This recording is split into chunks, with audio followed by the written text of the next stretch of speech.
On a Tuesday, Locked On Lions, the legend Ross Tucker will be in town Sunday night. He's going to join us today. You are Locked On Lions, your daily Detroit Lions podcast. Part of the Locked On Podcast Network, your team every day.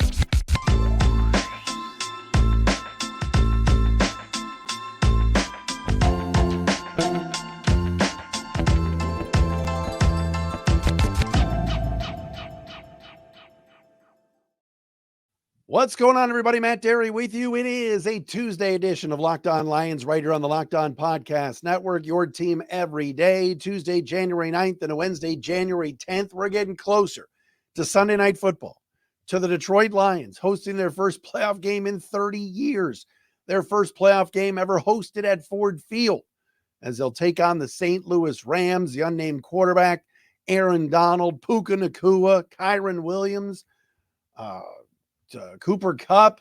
They're all coming to town. Sean McVay v. Jared Goff. This thing has everything. I am so excited to be there Sunday night. I will be in the building. Shout out, by the way, to the Lions media relations team, Eamon Reynolds, Solomon Williams, the whole crew. I'm just going to tell you, shout out to them. They always, they look out. They look out for me, and I appreciate them.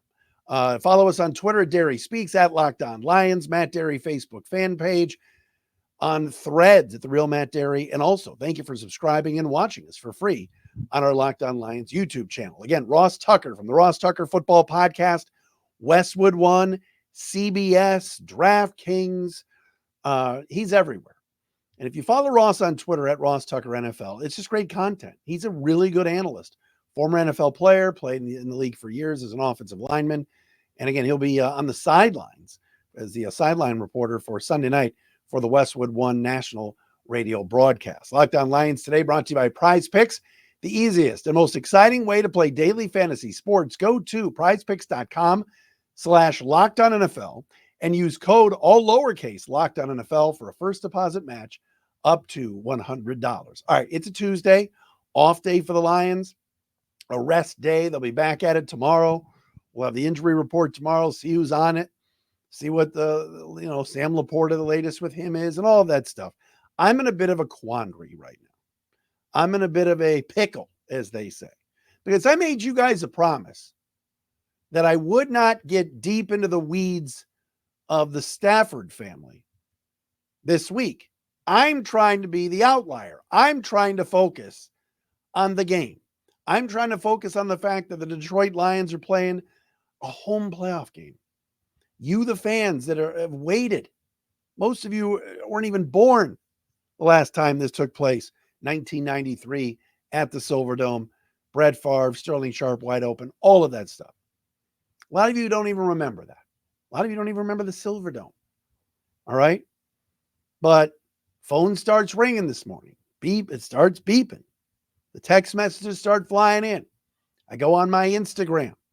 One of our everydayers, one of our faithful listeners, the great Dawn Bonderick. What's on her Instagram story? Up.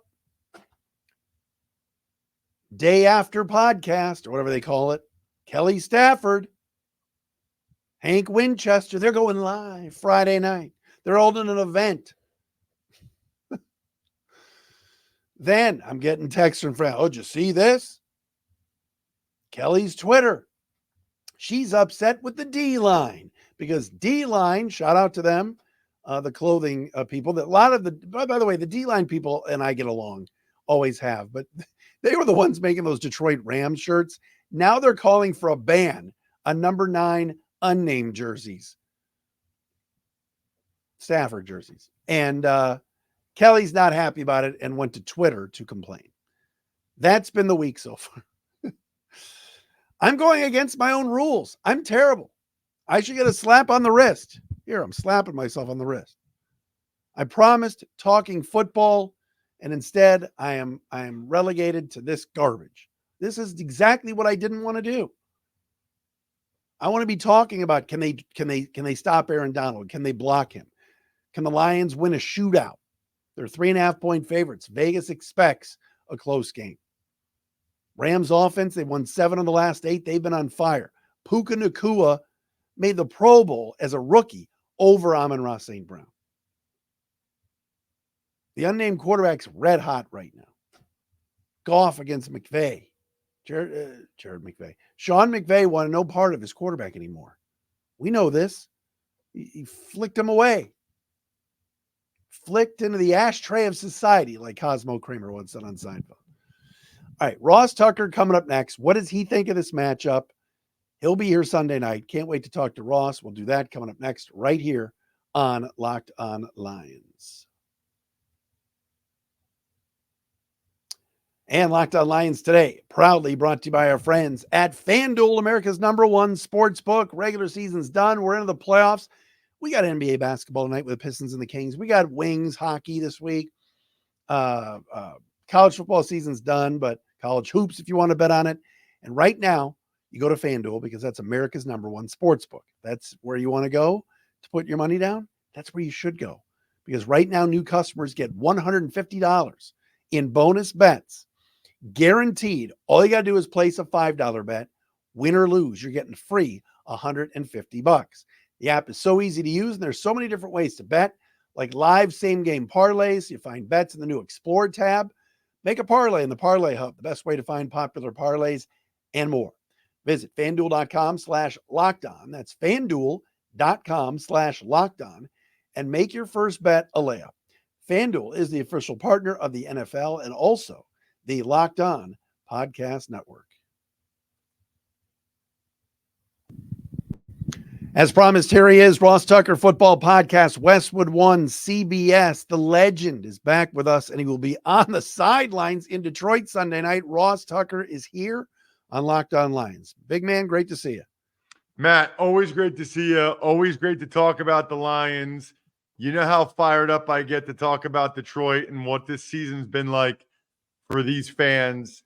And yeah, man, when they told me I was on the sideline for Sunday night, I was so excited. You know, I don't do a ton of sideline, right? Because Westwood One doesn't have sideline reporters during the regular season. So during the regular season, I'm in the booth for CBS TV, college or NFL, or I'm obviously in the booth for radio, Westwood One, whatever, right? So, but the playoffs, they do have sideline reporters.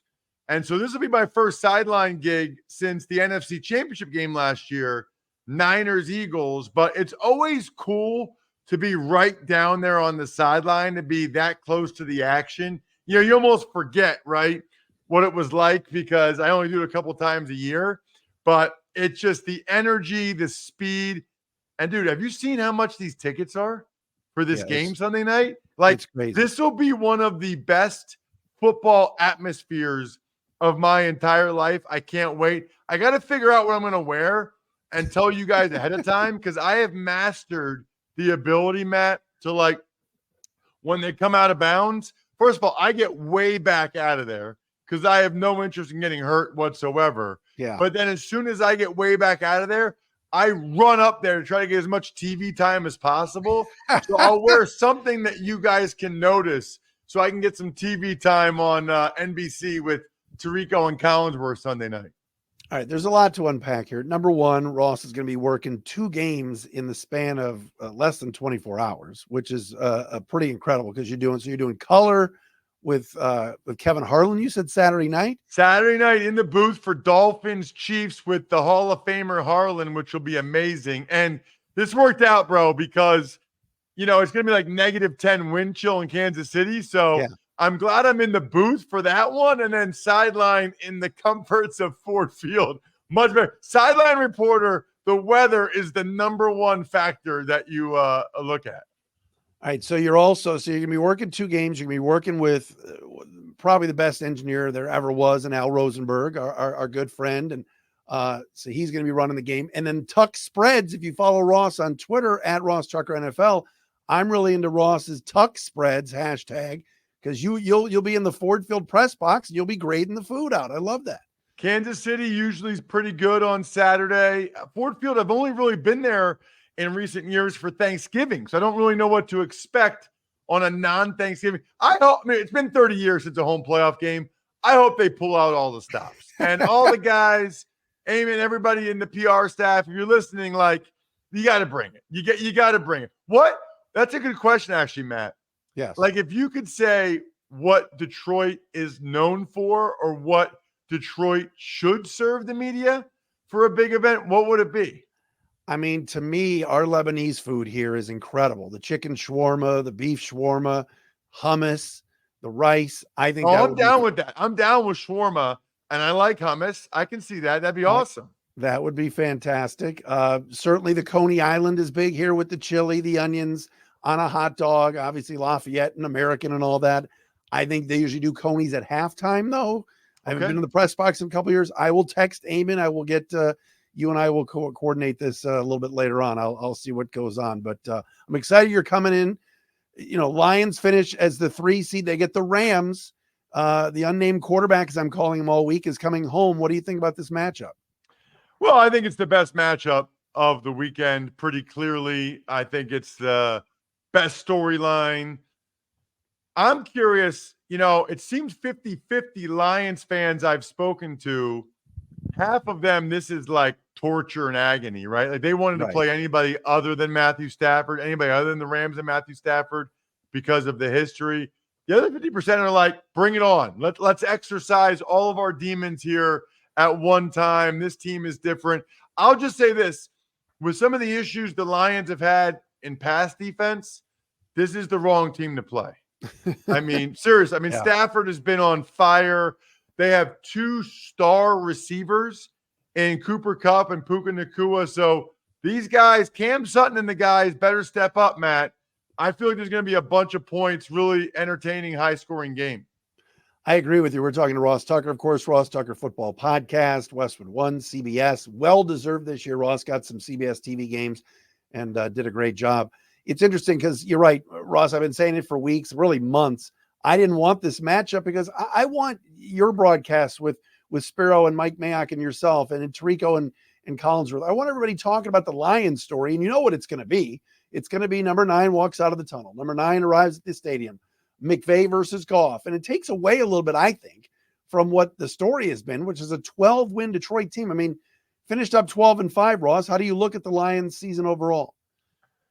Awesome, and really unfortunate, obviously, with what happened in the Dallas game, because they could have easily been the 2 seed and had potentially multiple home playoff games. But 12-5 is a really, really good season for the Lions. They have a lot to be proud of. The first division title in 30 years, the home playoff game in 30 years. And I agree with you. Now, listen, for me, it's a great storyline, and it adds to the intrigue and the excitement surrounding the game for sure Sunday night. But you're right. That's the story, as opposed to it just being about Detroit hosting a home playoff game and the fantastic season that they had. It is kind of wild that, you know, the Rams reportedly had to give up an extra first-round pick, you know, had to give up extra compensation to get the Lions to take the Jared Goff contract, which ends up being fantastic. Yeah. I mean, it's a fantastic contract for the Lions. It's worked out great. Lions kind of are old school. You know, we watched last night Michigan run the football down Washington's throats and win the national championship. It's a passing league now, as you know. I know for years in the league when you were playing, you were run blocking, I guess, more than pass blocking. But now Lions with that 2-headed monster with Montgomery and Gibbs. Do you expect that, hey, let's run the football right at Aaron Donald and that Rams defense and do it and grind it out that way, as opposed to trying to get into a shootout with the unnamed quarterback? So what's interesting about it to me is, you know, I was kind of skeptical when the Lions did what they did at running back. Thought like, hey, what's wrong with Jamal Williams? What's wrong with DeAndre Swift? I think they upgraded at both spots. It's pretty impressive, right? That, you know, we questioned them and it turns out that they kind of knew what they were doing. So that's impressive from a Lions standpoint. And I think especially without Sam Laporta, who I highly doubt will play, and that's very unfortunate. Obviously had an all-time great rookie season for a tight end. I do expect the Lions to run it more, and I do expect the Lions to lean on their offensive line. They've got one of the best offensive lines in football. Ragnow's had a fantastic year. The Rams, I think, are a little undersized. They've got some youth up there along the defensive line. Colby Turner's had a great year. I do expect the Lions to try to pound them and lean on the running game, try to let their defense rest and not be out on the field all the time chasing around Puka Nacua and Cooper Kupp. So, yeah, I do think that you'll see. Now, they're going to, Ben Johnson's terrific. So you'll see the play action pass and all that stuff. By the way, that reminds me, Matt, where did he come from? How did Campbell know him? They worked together in Miami when Dan Campbell was the interim coach years ago. That's when Ben Johnson kind of just got his start. But where did Ben come to Detroit from? Ben Johnson was in Detroit with the previous regime and was retained by. That is unbelievable. Yeah, it is. Because that doesn't happen very often. No, it was not. But hey, look, all the scheming and everything else, it may just come down to, like you said, you're going to be so excited to be there. This crowd could play a big factor in this game. I mean, these people are. I mean, Ross, it might be the loudest building you've been in years. Yeah, no, they need to, because that's a huge advantage. Listen, as a former offensive lineman, here's the deal, right? What people don't realize about the sport of football is that initial quickness is like more than 50% of it. Like every snap, every play, the initial quickness off the snap and who gets off the ball faster has a major impact on whether you win or lose that rep on the play, right? At every position. Well, offense has the advantage because we know the snap count and they don't. So they kind of need to react off of the ball, but we know if it's hut one, hut two, whatever, right? On one, on two, quick, first sound, whatever the deal is, right? The Lions fans must eliminate the Rams' ability to use a called signal. Wow. It must be the silent count, and I'm pretty confident it will be. But that just makes the tackles a little bit slower because they got to look at the ball too, and they got to see the point, and then they got to try to time it up, and it throws them off a little bit, gives Aiden Hutchinson and those guys, who, by the way, he is fantastic, gives them a chance to get after Stafford, to hit him, bruise and batter him, and gives them a chance to not make these corners, which are probably the biggest liability on the Lions roster right now, get to the point where they don't have to cover for as long. Ross Tucker Football Podcast, of course. Check him out on CBS, Westwood One. So if you can't make the game this weekend, you're driving, whatever, traveling, maybe for the holiday weekend, whatever, and you can get Westwood, and you'll hear Ross on the sidelines reporting. By the way, loudest building you were ever in a game. Do you remember? Yeah. So indoor was the RCA Dome in Indy. Yeah. That place was loud. That was actually my first start in 2002 for the Cowboys. Wow. When they really had it going with Peyton Manning and those guys. Yeah. There's some talk. I think they got busted later for pumping noise into it. But, dude, it was – couldn't even hear myself think. I mean, it was so loud. And then outside, it was Kansas City. And I started at Seattle. We killed them, so maybe that was part of it. But Kansas City was loud. It was a Sunday night game in 2003, Matt. And we were getting killed by the Chiefs. And I remember thinking, nobody get hurt. Because I was the backup at center and both guards. I had no interest in going out into that game at that point because it was so loud and so bad. So Kansas City for outdoor and Indianapolis RCA Dome for indoor. The Superdome is super duper loud too still. I'm curious to see how Ford Field compares Sunday night. More with Ross coming up next. I want to ask him a little about the Rams defense, what the Lions are looking at offensively, and we got to go around the league. Ross, of course, covers the Eagles very closely. His videos on Twitter have been great about what's going on in Philly. We'll ask him about that coming up next. But first, we got to tell you about our friends at PrizePicks, daily fantasy sports that is just the best. And it's a top platform in North America. We are the easiest, most exciting way to play daily fantasy. Why? Because you pick more than or less than on 2 to 6 player stat projections and watch the winnings roll in. We got the playoffs this weekend. You know what that means. It makes it so much fun to watch all these playoff games and figure out, hey, Josh Allen, more than or less than 2 touchdowns, you can bet on that. Jared Goff, same thing. Anything that goes on with the weekend, even the unnamed quarterback that's coming back. Is he going to throw for two touchdowns or more? If you think so, bet on it. If not, bet on that. All of that at PrizePicks. They even offer a reboot policy so that your entries stay in play, even if one of your players gets injured. It is simple.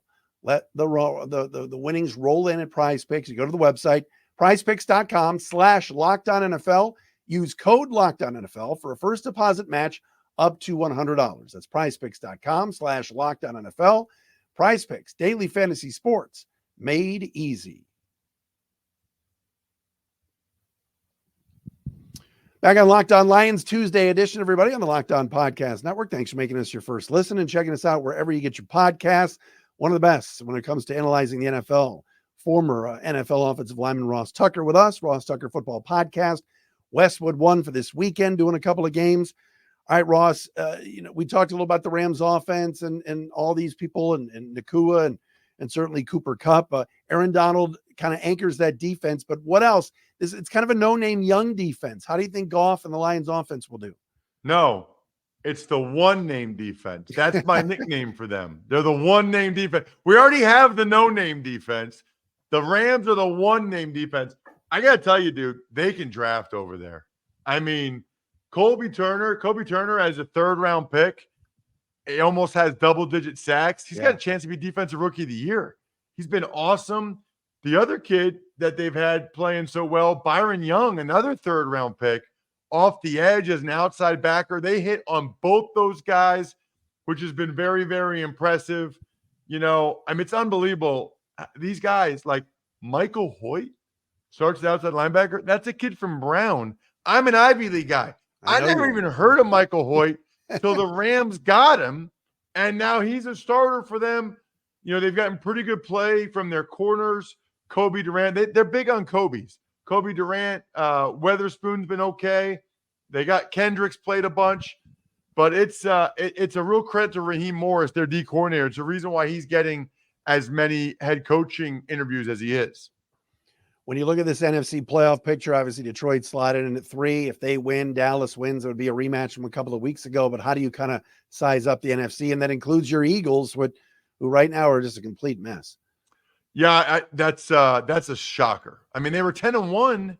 Everybody else had at least 3 losses, and they end up being the 5 seed. They've lost 5 out of their last 6. The last 2, the Cardinals and the Giants, it's mind-boggling. I mean, and because they still have most of the same players. Now, I will say this. I think I'd probably, I do a bunch of work for the Eagles, so the further they go in the playoffs, the more gigs I get. I think I'd rather them be playing the Bucs than playing the Rams. That's for sure. Probably I'd rather have them play the Bucs than the Packers, the way Jordan Love's playing. But I do think it'll come down to San Francisco against the Dallas-Detroit winner. I think that'll happen. I think, whoever wins that Dallas-Detroit game, which I do think will happen. But I wouldn't be shocked if one of them lost. I wouldn't be shocked if either Jordan Love or Matthew Stafford can have that type of game. But I think it'll be good to have the rematch. It's unfortunate for Detroit that it would be in Dallas and not Detroit, but that first game was an awesome game. Let's bring it on. Let's play it again. Let's do the sequel. I mean, back to the Eagles for 1 second. Obviously, DeAndre Swift had a nice year and made the Pro Bowl and everything else, but it just looks like I watched Jalen Carter and Jordan Davis and these guys, and it just looks like the air's out of the tire. I mean, how does that happen? It's still a job. These guys still have to come to work, but they're getting pushed around. Yeah, I think those 2 guys might have hit the rookie wall. Although Carter's still making some plays. Davis hasn't really done anything for a while. Their D-line rotation was not as deep this year, and it feels like all those guys hit the wall, to be honest with you, with the exception of maybe Reddick. Reddick still played at a high level. Fletcher Cox done some positive things. They knew they were deficient at linebacker and at safety. But the corners, Slay's been out for a while and Bradbury's dropped off. So you have linebacker and safety where you knew you were worse. D-line, they're surprised, I think, that those guys have dropped off the way they have. Corners seems like it's an age thing, although they should be getting a bunch of guys back for this game, right? Slay, Devontae Smith, DeAndre Swift, A.J. Brown. They're getting a bunch of guys back for Monday night. So I have they could lose by 20 or win by 20 Monday night against the Bucs. This works out so well for you with the Eagles playing on Monday night. You can relax a little bit after a busy Saturday and Sunday. Give me an upset in the first round. Is there something that you're circling that might happen? I don't know if you want to hear this one. This is why I have you on the show. Out with it. I do the Even Money Betting podcast as well, which is really popular. It's a top 3 NFL betting podcast with Steve Fezzik. It's part of the DraftKings network. And I took the Rams getting to 3.5. Wow. Probably my favorite upset pick is the Rams. Now, listen, that's because they're getting the 3.5, okay? Okay. I don't think they're going to win the game, but I think it's like 31-28, 31-30, 27-24. It's that type of game. Maybe Stafford gets you the backdoor cover. I think the Lions win the game. But if there is an upset, it's that. Now, I think the Bucs have a great chance to win against the Eagles the way they've been playing. I think the Houston Texans, having Stroud and Will Anderson and Nico Collins help against the Browns, have a great chance to win.